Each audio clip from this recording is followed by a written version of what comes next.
السلام علیکم ورحمۃ اللہ وبرکاتہ۔ ناظرین، آج کی اس ویڈیو میں ہم جانیں گے شیخ عبد القادر جیلانی غوث پاک رحمۃ اللہ تعالی علیہ کے والد محترم کا ایک خوبصورت واقعہ، ایک ایسا واقعہ جسے سن کر آپ کا ایمان تو تازہ ہوگا ہی ساتھ آپ کو بہت ساری عمل کرنے والی باتیں بھی معلوم ہوگی۔ تو جاننے کے لیے آپ اس ویڈیو کو آخر تک لازمی دیکھیے گا۔ یہ واقعہ ہے سید ابو صالح موسیٰ جنگی دوست رحمۃ اللہ تعالی علیہ اور سیب کا، جس واقعہ کو پورا سمجھنے کے لیے آپ اس ویڈیو کو آخر تک ضرور دیکھیے گا۔ سید ابو صالح موسیٰ جنگی دوست رحمۃ اللہ تعالی علیہ آپ سرکار غوث پاک رحمۃ اللہ تعالی علیہ کے والد محترم ہے۔ جنگی دوست لقب ہونے کی وجہ یہ ہے کہ آپ جنگ کو دوست رکھتے تھے۔ آپ اپنے نفس سے ہمیشہ جہاد فرماتے تھے اور نفس کشی کو نفس کو پاک رکھنے کا ذریعہ سمجھتے تھے۔ آپ بہت ہی کامل ولی اور شریعت کے پیروکار تھے۔ آپ رحمۃ اللہ تعالی علیہ دریا کے کنارے رہتے تھے۔ آپ ہمیشہ اللہ تعالیٰ کی عبادت میں مشغول رہتے۔ آپ رحمۃ اللہ تعالی علیہ نے کبھی پوری زندگی میں کوئی حرام شے نہ کھائی، ہمیشہ حلال کمائی پر ہی گزر بسر کیا۔ آپ رحمۃ اللہ تعالی علیہ گاؤں میں مزدوری کرنے جاتے اور وہاں سے جو پیسے ملتے انہی سے کھانا خرید کر اپنا گزر بسر کرتے، لیکن کبھی کسی حرام شے کو پسند نہیں کرتے تھے، ہمیشہ حلال ہی کھاتے تھے۔ آپ کو محنت کا بھی بڑا شوق تھا اور اتنا ہی شوق آپ کو عبادت الہی کا بھی تھا۔ آپ رحمۃ اللہ تعالی علیہ ہمیشہ دریا کے کنارے ہی رہا کرتے تھے۔ آپ کا یہی معمول تھا۔ ایک دن اچانک اللہ کی مرضی سے آپ کی طبیعت خراب ہو گئی اور آپ اتنے کمزور ہو گئے کہ آپ چلنے سے قاصر ہو گئے تھے، یعنی بیماری کی وجہ سے آپ کے اندر اتنی بھی قوت نہیں تھی کہ آپ مزدوری پر جا سکے۔ آپ کے پاس پیسے بھی ختم ہو چکے تھے، اس لیے کھانے کے لیے کچھ نہ تھا۔ یہ تو اللہ تعالیٰ کی طرف سے امتحان تھا۔ آپ رحمۃ اللہ تعالی علیہ ابھی اس فکر میں ہی تھے کہ آپ نے خیال کیا کہ کیوں نہ میں روزہ رکھوں، مجھے ثواب بھی ملے گا اور اس مشکل وقت میں مجھے صبر بھی آ جائے گا۔ آپ رحمۃ اللہ تعالی علیہ نے دوسرے ہی دن پانی سے سحری کی اور روزہ رکھ لیا۔ جب شام ہوئی تو آپ نے پانی سے ہی روزہ کھول لیا اور ایسے ہی کچھ دن بیت گئے۔ کمزوری کی وجہ سے آپ کو بے ہوشی ہونے لگی۔ ایک دن اسی بے ہوشی کی حالت میں آپ کی نظر دریا کی موج پر گئی۔ آپ نے دیکھا کہ ایک سیب تیرتا ہوا دریا میں آپ کے ہی طرف آ رہا ہے۔ آپ اس سیب کو دیکھ کر بہت خوش ہوئے، گویا آپ کے دل کو بہت تسلی ہوئی، آپ کے دل کو قرار آ گیا۔ آپ نے اللہ تعالیٰ کا شکر ادا کیا۔ اس دن بھی آپ رحمۃ اللہ تعالی علیہ روزے سے تھے، تو آپ نے سوچا کہ آج میں روزہ اس سیب سے ہی کھولوں گا، اب مجھے قرار مل جائے گا اور میری بھوک بھی مٹ جائے گی۔ اب اس سیب کا انتظار کنارے پر بیٹھ کر کرنے لگے۔ وہ سیب بہتا ہوا آپ کے پاس آیا، آپ نے اسے اٹھا لیا۔ جیسے ہی افطار کا وقت ہوا تو آپ نے وہ سیب نوش فرما لیا اور جیسے ہی آپ نے سیب کھایا تو اللہ کا شکر ادا کیا اور آپ کے دم میں دم آیا، یعنی آپ کو راحت ملی، کیونکہ آپ کئی دن سے فاقہ کر رہے تھے۔ جب آپ نے وہ سیب نوش فرما لیا یعنی کھا لیا تو اس کے بعد آپ کو خیال آیا کہ میں نے سیب تو کھا لیا ہے، لیکن کیا یہ مفت کا سیب جائز ہے؟ آج تک تو میں نے کوئی حرام کی کمائی نہیں کھائی، لیکن آج جو میں نے یہ مفت کا سیب کھایا، کیا یہ مجھ پر جائز ہوگا؟ یہ سوچ کر وہاں بہت پریشان ہوئے، اور آپ رحمۃ اللہ تعالی علیہ نے سوچا کہ جس جگہ سے یہ سیب آیا ہے کیوں نہ اس طرف جایا جائے، اور جس درخت سے یہ سیب گرا ہے اس درخت کے مالک سے معافی مانگی جائے۔ اگر اس کا مالک مجھے معاف کر دے گا تو میرا یہ گناہ دھل جائے گا۔ جس جانب سے یہ سیب آیا تھا آپ نے دریا کے کنارے اسی جانب چلنا شروع کر دیا۔ آپ کی آنکھوں میں آنسو تھے اور آپ اس جانب چلے جا رہے تھے۔ تھوڑی دور چلے ہی تھے کہ آپ کو اچانک سیبوں کا ایک باغ دکھا جو دریا کے کنارے ہی تھا۔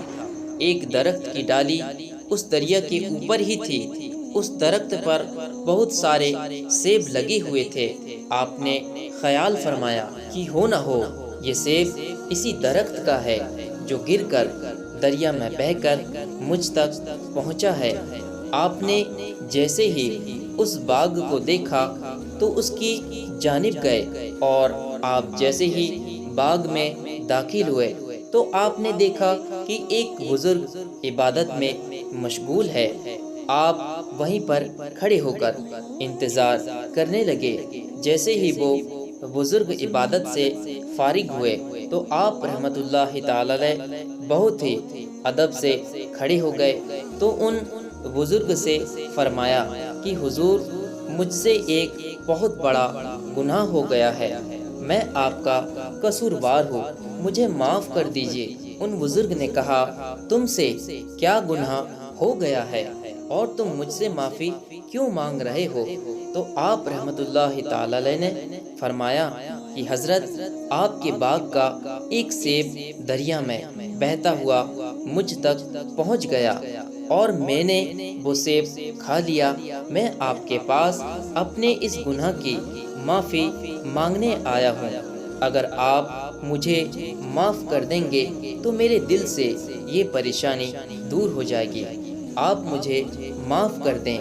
جن بزرگ کے باغ کا وہ سیب تھا، پہلے تو وہ بزرگ مسکرائے، پھر کہنے لگے، تم نے بہت بڑا گناہ کر دیا ہے، یہ کوئی چھوٹا گناہ نہیں ہے، تم نے بغیر پوچھے ہمارا سیب کھا لیا۔ میں اس بات کو ایسے ہی درگزر نہیں کروں گا۔ جو تم نے غلطی کی ہے میں اس کی تمہیں سزا دوں گا۔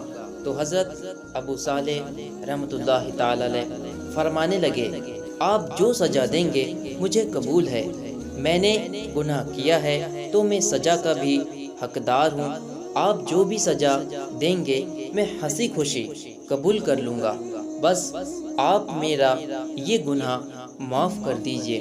تو ان بزرگ نے فرمایا کہ آج سے تمہاری سزا یہ ہے کہ اس باغ کی دیکھ بھال تم کرو گے اور ہمارا کہا مانو گے، اور اس باغ سے سیب توڑنے ہیں اور ان کو بیچنا ہے، لیکن خبردار ایک بھی سیب نہیں کھاؤ گے۔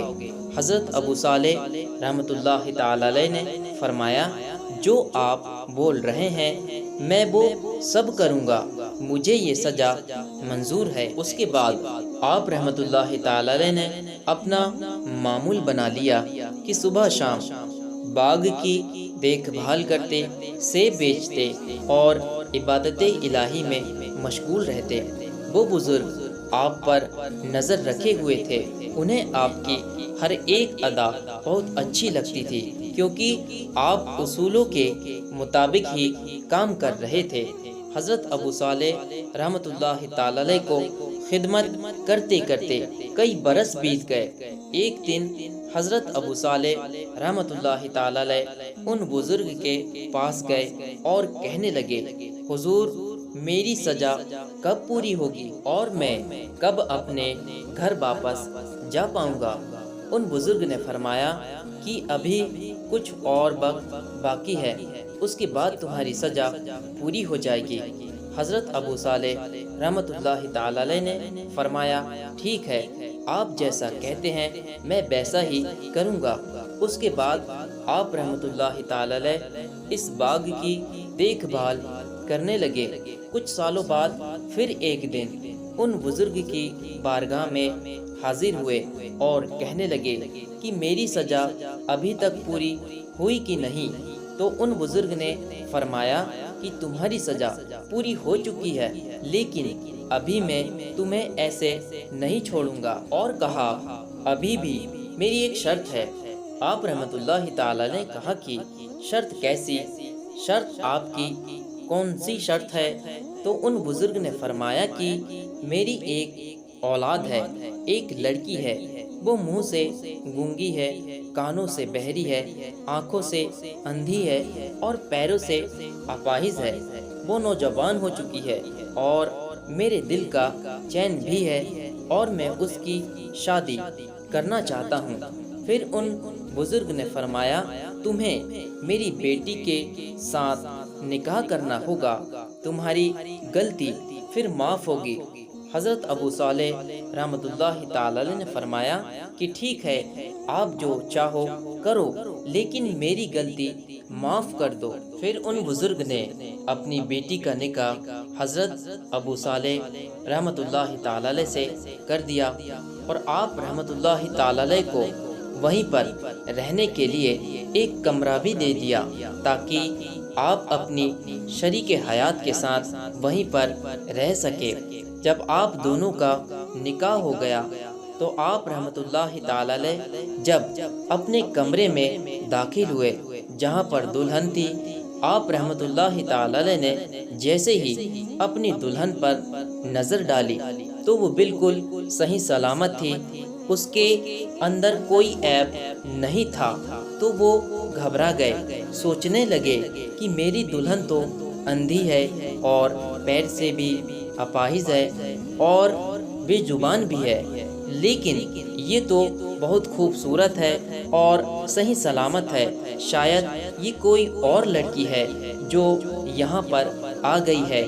جیسے ہی آپ کو لگا کہ کوئی اور عورت ہے تو آپ رحمت اللہ تعالی بھاگتے ہوئے کمرے سے باہر آ گئے اور دوڑتے ہوئے ان بزرگ کے پاس پہنچے اور ان سے کہنے لگے کہ حضور، کمرے میں تو کوئی اور عورت ہے، میری دلہن اندر نہیں ہے۔ ان بزرگ نے کہا کیا ہوا، گھبرا کیوں رہے ہو، وہ تمہاری ہی دلہن ہے۔ آپ رحمت اللہ تعالی نے کہا نہیں حضرت، پہلے ہی ایک سیب کھانے کی سزا اب تک بھگت رہا ہوں اور بڑی مشکل سے وہ گناہ معاف ہوا ہے، اب میں اور گناہ نہیں کرنا چاہتا۔ وہ عورت کوئی اور ہے جو اندر دلہن بنی بیٹھی ہے، وہ تو صحیح سلامت ہے۔ ان بزرگ نے کہا گھبراؤ نہیں، وہی تمہاری بیوی ہے، لیکن وہ کانوں سے بہری اس لیے ہے کہ اس نے غیر محرم سے ہم کلامی ابھی تک نہیں کی، اور زبان سے گونگی اس لیے ہے کہ اس نے کبھی بھی غیر محرم سے بات نہیں کی۔ نبینا وہ اس لیے ہے کہ اس نے کبھی کسی غیر محرم کو آج تک نہیں دیکھا۔ وہ پاؤں سے اپاہج اس لیے ہے کہ یہ غیر محرم تک چل کر کبھی نہیں گئی۔ یہ بہت عابدہ ہے اور اللہ کی بہت ہی نیک بندی ہے، ہمیشہ عبادت میں مشغول رہتی ہے۔ تم بہت خوش نصیب ہو کہ تمہیں ایسی دلہن ملی، اور وہ بھی بہت خوش نصیب ہے کہ اسے تمہارے جیسا شوہر ملا۔ اس کے بعد ان بزرگ نے کہا جاؤ، میں تمہیں خوشحال رہنے کی دعا دیتا ہوں، تم دونوں ہمیشہ خوشحال رہو اور اللہ تعالی ہمیشہ تم دونوں پر اپنی رحمتیں برساتا رہے۔ آپ رحمت اللہ تعالی اور آپ کی دلہن تم دونوں خوشی سے ساتھ رہنے لگے۔ اللہ تعالی نے ان نیک جوڑے کو حضرت عبد القادر جیلانی رحمت اللہ تعالی جیسا بیٹا عطا کیا۔